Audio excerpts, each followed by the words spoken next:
Bonjour tout le monde, aujourd'hui on embarque pour un voyage exceptionnel dans le temps, direction le monde fascinant des cités grecques. Accrochez-vous, on va rencontrer des héros, des dieux et des idées qui ont carrément changé le monde. Et pour nous guider, on a une invitée de marque, Hélène, la fameuse reine de Sparte. Et d'entrée de jeu, elle nous signale un truc un peu bizarre. Pour elle, tous les Grecs se sont unis pour faire la guerre de Troie. Mais elle dit bien « pour une fois », parce que la plupart du temps, ils passent leur vie à se chamailler, à se faire la guerre entre cités. C'est un vrai casse-tête. Du coup, ça nous amène à la grande question de notre enquête d'aujourd'hui. S'ils sont tout le temps divisés, qu'est-ce qui peut bien les rassembler? Qu'est-ce qui fait qu'on peut dire « les Grecs » au pluriel? C'est notre mystère à résoudre ensemble. Alors, pour mener à bien notre mission, voilà le plan. D'abord, on va regarder ce qu'ils ont en commun dans leur culture. Ensuite, on prendra la mer avec eux, comme de vrais aventuriers. Puis, on plongera dans leurs histoires incroyables, et à la fin, on verra tout ce qu'ils nous ont laissé en héritage. C'est parti! Allez, première étape de notre enquête. Pour comprendre ce qui unit les Grecs, il faut d'abord s'intéresser à ce qu'ils partageaient tous, qu'ils habitent à Aterne, à Sparte ou même à l'autre bout de la mer Méditerranée. Alors, premier mot super important à comprendre, c'est cité-État. C'est tout simple en fait. Imaginez que votre ville soit un mini-pays. Elle aurait son propre chef, ses propres lois, sa propre armée et même sa propre équipe de foot qui ne jouerait que contre les villes voisines. Eh bien, le monde grec, c'était ça. Plein de petites cités indépendantes les unes des autres. Deuxième mot à retenir, colonie. Parfois, dans une cité-État, il y avait trop de monde. Alors, un groupe d'habitants prenait le bateau et allait fonder une nouvelle ville beaucoup plus loin. C'était un peu comme créer une petite sœur de leur ville d'origine. Cette nouvelle cité devenait indépendante, mais elle gardait toujours des liens très forts avec sa cité-mère. Et notre dernier mot-clé, sanctuaire panhellénique. Oula, ça a l'air compliqué, mais ça ne l'est pas. Pan, ça veut dire tous, et hellénique, ça veut dire grec. C'était donc un lieu sacré pour tous les Grecs. Le plus connu, c'est Olympie. C'est là que sont nés les Jeux olympiques. Et pendant les Jeux incroyables, toutes les guerres entre cités devaient s'arrêter. C'était un vrai moment d'unité. Bon, pour savoir de quand on parle, un petit coup d'œil à la frise. Tout ça, ça se passe il y a très longtemps. On est au 8e siècle avant Jésus-Christ.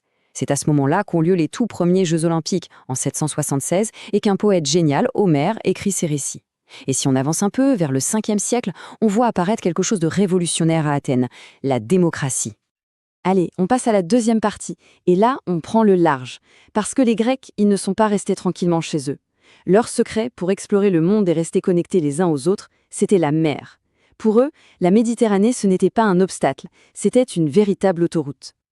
Et voilà leur terrain de jeu, la mer Méditerranée.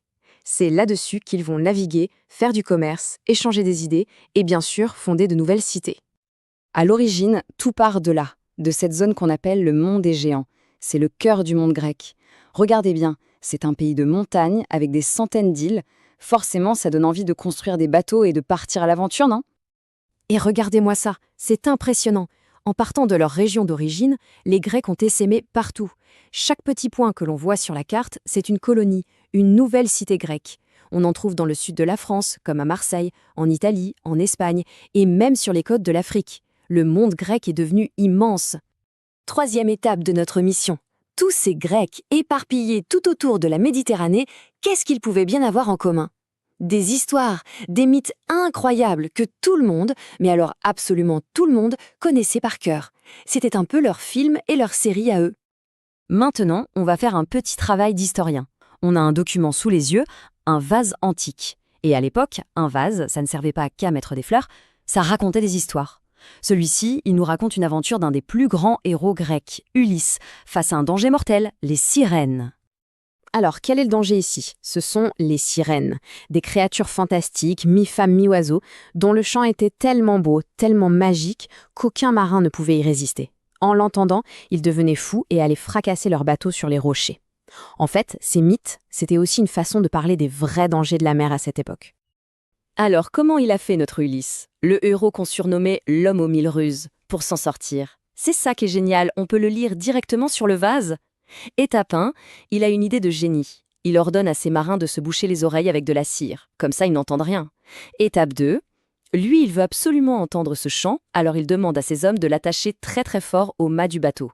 Et étape 3, le piège fonctionne, il écoute le chant sans pouvoir bouger, ses marins rament sans rien entendre, et le bateau passe sans encombre. C'est sa ruse qui l'a sauvé, Bon, on arrive à la fin de notre voyage et c'est peut-être la partie la plus importante. Pourquoi on parle encore des Grecs aujourd'hui, plus de 2500 ans plus tard? Eh bien tout simplement parce qu'ils nous ont laissé un héritage incroyable, des choses qui font encore partie de notre vie de tous les jours. Alors là, attention, préparez-vous à être surpris. Quand on va au musée et qu'on voit des statues grecques, on les imagine comme ça, en marbre, tout blanc, n'est-ce pas? Eh bien, regardez.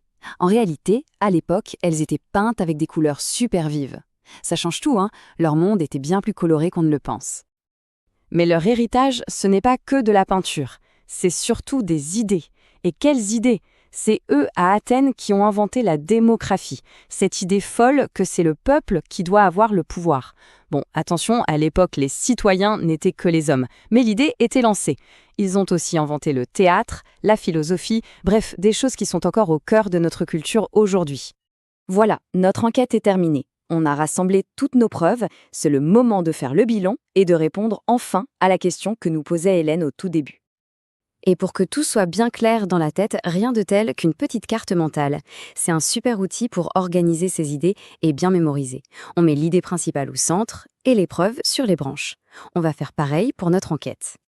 Alors, au final, qu'est-ce qui fait l'unité des Grecs? Eh bien, on a trouvé 4 choses super importantes. Premièrement, ils parlaient tous la même langue et écrivaient avec le même alphabet. Deuxièmement, ils croyaient tous au même dieu, Zeus, Athéna, etc., et connaissaient les mêmes mythes, comme celui d'Ulysse. Troisièmement, ils se retrouvaient tous ensemble dans des sanctuaires comme à Olympie. Et enfin, ils partageaient la même culture, le même art, la même façon de vivre. Voilà ce qui les unissait. Allez, pour finir, une petite question pour vous faire réfléchir.